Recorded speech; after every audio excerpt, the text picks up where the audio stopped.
বরবাদের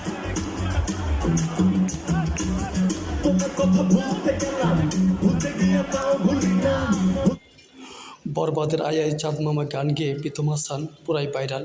এবার প্রাইভেট ভার্সিটিতে পয়লা বৈশাখ উপলক্ষে স্টেজে বরবাদের আইটেম গান আই আই চাঁদ মামা গান গেয়ে কাঁপিয়ে দিলেন প্রীতম হাসান। গত বছর ঈদুল আজহায় তুফানের ছবিতে প্রীতম হাসান কণ্ঠে কোন শহরে মাইয়া গো গান গেয়ে রীতিমতো ঝড় তুলেছিলেন। এবারও ঈদুল ফিতরে তা ব্যতিক্রম নয়।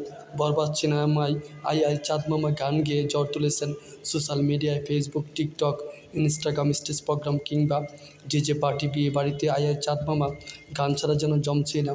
প্রীতম হাসান ও দোলার কণ্ঠে আই আই চাঁদ মামা গানটি রিলিজ হওয়ার পর থেকেই 1 নম্বর ট্রেন্ডিংয়ে অবস্থান করতেছে। সবার মুখে মুখে আই আই চাঁদ মামা জাতীয় সঙ্গীতে পরিণত হয়েছে। প্রীতম হাসানের গলায় আই আই চাঁদ মামা গানটি শুনে তরুণ তরুণীরা উচ্ছ্বাসিত। তারা যেন এই গানে প্রাণ ফিরে পেয়েছে। বরবাদ সিনেমায় চাঁদ মামা গানটি বিভিন্ন রিসোর্ট, ফ্যান্টাস্টিক কিংডম, ওয়াটার গার্ডেনে গানের তালে তালে তরুণ তরুণীরা নেচে মেতে উঠেছে।